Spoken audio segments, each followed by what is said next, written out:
calling on the essence of this Scorpio new moon, this moon of magic, calling on the energy of Mercury and Scorpio, the energy of communication coming from the other side, from entities beyond these of our planet, calling on the messages of the cards and what they have to offer us in this lunar portal, this magical phase that we're in right now.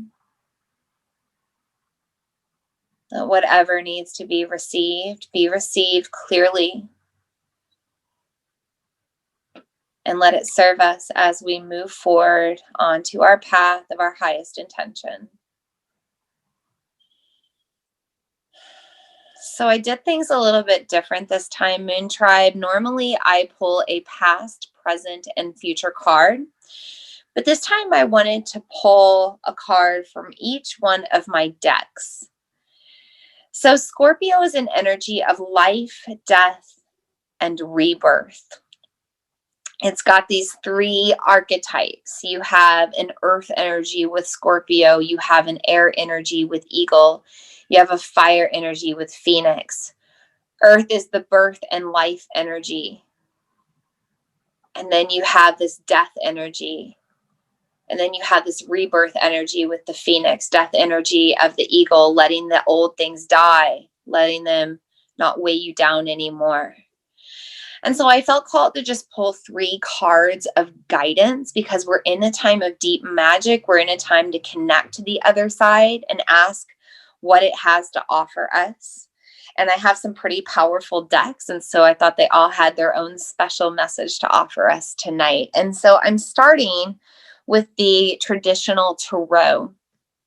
And with the tarot, I pulled the Four of Pentacles. And it's interesting because I've been pulling the Five of Pentacles quite a bit during this year. And the Four of Pentacles is reminding us, as we move forward in this lunar cycle, as we move forward into this darkness and the shadow season, the colder seasons, the darker, rainier, colder times, the wet times, the emotional times, the times when we're deep down in our womb spaces and our feelings. The Four reminds us to just be there. The Four reminds us to work with the energy of the moon. There's four main phases: this new, this half, first quarter, last quarter, full, the four phases of the moon. It reminds us that we're abundant. Pentacles are always a sign that we're abundant, but four in particular represents the four trimesters, or the four phases of the life cycle: birth, life, death, rebirth. This is a Scorpio card.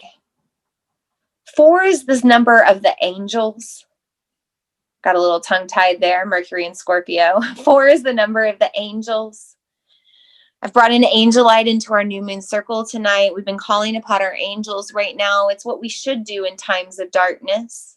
If we can't find our own internal light, call upon our angels, call upon our protectors, call upon this light energy to surround us, and continue to call upon it to guide us and support us. Call upon them as you move forward in your magic. They will help you find your way.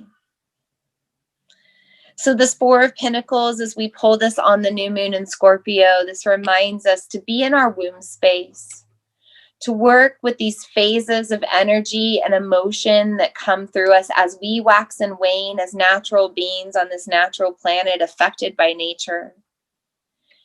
And to remember to dive deep in to our womb space, where the passions and the joy lie as well, right? So we have this orange womb, we've got the yellow solar plexus, fires of transformation, but also energies of joy and passion. So we're being reminded to also dive into these things now, because these are the things that we should work with in the times of darkness. This is what will support us. The things that bring us pleasure, positivity, and joy. And this is how we stay vibrating high and continue to manifest all of our abundance. We're also pulling this card in Diwali, reminding us of the light. I pulled a spirit animal card for this lunar cycle and this time of magic. And I came up with the hawk spirit. And the hawk spirit says, let spirit be your guide. And the hawk is so much like the eagle. And it's funny because here in Iowa, we have the Hawkeyes for football. So this hawk spirit, soaring high, similar to the eagle, a very good hunter, going after what they want, not letting gravity hold them down. They're very fast birds. But we're being reminded to just let our instinct and our intuition be our guide. The hawk represents hindsight, third eye, 20/20 vision, spiritual eye. And this is how we should be guided as we move forward through this life. This has also got the number 32, which breaks down to 3 + 2 is 5. And 5 is a number of growth and expansion. So this card is reminding us that we're in a chapter of growth and expansion. Even if we can't see it, we're kind of in the cosmic womb space right now. We're going through a rebirth, but we're in the birthing canal, and so much is still happening in that birthing process, but it's mysterious. There's so much that we don't even know about the human birthing process. We don't know what causes birth to start when a woman is pregnant and that baby's ready to come earthside. We don't know the magical ways that baby comes out completely. It's just something that happens differently with every single woman. And so this, 3 + 2 = 5, this reminds us that we're in a time of expansion. Even though we can't see it, there's reward on the other side, Lakshmi energy, right? All is well. And then I pulled from the crystal tarot, and I pulled the card of temperance. And this is a beautiful card, and there's blue calcite on the card, and that is a crystal for peace and harmony. So if you're feeling anxious during this time, you might want to look into getting some blue calcite. On this card, she's got the sun behind her, just as right now we have the sun behind the moon. That's why we can't see it. And she's pouring water. Water is lunar energy, and she's pouring it very precisely from vase to vase. Not a drop is spilled. She's managing her womb space and her emotions, her waters very carefully. And this is a time when we are delicately handling the shadows of our womb space and our water energy, our emotions. The water is surrounded by irises. These are a flower of hope. The light and the darkness, the sun will rise again. Sita Ram, Lakshmi, Kali Ma as well. This light over darkness will dispel the demons. The shadows will go, will rise above. And there's a bit of a wind of change blowing through her hair. And she's a goddess, by the way. We're deep in goddess, feminine energy right now with this womb energy and life, death, rebirth. But there's change in the air. It's blowing through her hair, and we can feel these winds of change now. And so we're just reminded that we find clarity through the calm, and that's the message on the card. I find clarity through calm. And so during this time of new moon energy, this time of super moon energy, of ultimate darkness, of ultimate grounding to the earth, of being in our shadow side, can you be still? Can you be quiet? Can you let go of the need to control? Can you stop overanalyzing, overthinking? Can you just drop in and find clarity in the calm? Because when you find calm and stillness and quiet, your guides will come through, the messages will come through, divine inspiration will come through, cosmic consciousness will ignite and light up. And that inner light will shine through. And so as you continue to navigate this chaos all around you, it's going to get crazy. Temperance, patience, mindfulness.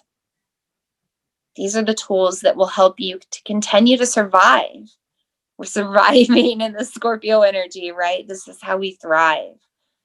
Temperance, deep breaths, patience, managing our energy, containing our calm.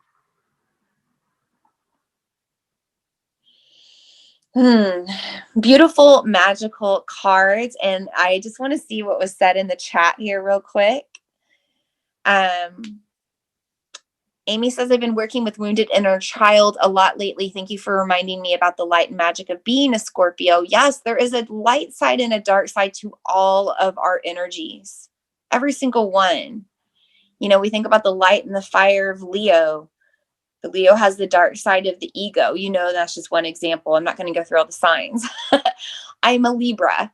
I have the wonderful light side of balance and peace, but I have the horrible dark side of not being able to make decisions and being in my air too much and not being grounded. Resonates strongly with her inner child. Very comforting and inspiring. Most excellent 4 card. Yeah, the 4 of Pentacles. I love it. Cherie says, it's interesting that you were talking about shadows yesterday. She had a theta healing session with a fellow practitioner, and we went through 3 past lives where I went through the dark night of the soul and was unable to go out of the dark night. In this lifetime, I experienced the dark night in July, and I was able to come out of it with support, had a theta healing journey, and it's helped me a bit.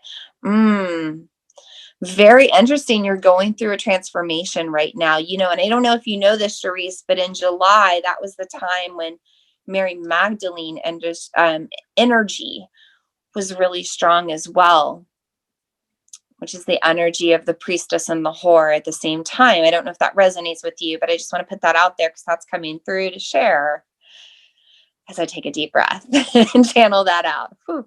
Okay. So keep sharing in the chat, ladies. I love that if you would like. So we have this 4 of Pentacles, you know, drop into our feelings, drop into our instincts, our intuition, our sacred spaces, but stay in the places of joy. Remember to stay positive, do things to bring you pleasure, self-care, you know, anything to treat yourself. And then along the way, just let spirit be your guide. Anytime you're feeling confused, lost, call in your angels, call in your spirit guides, call in your ancestors, your elders, call in ascended masters, whatever you need. Call in your spirit animals, your totems, call in good luck, whatever you need. And be patient and take deep breaths and stay calm because the golden light is here. It's just shining behind us and maybe we just can't quite see it yet. That golden age of light is coming. I promise. It comes through every transmission. I promise it's coming.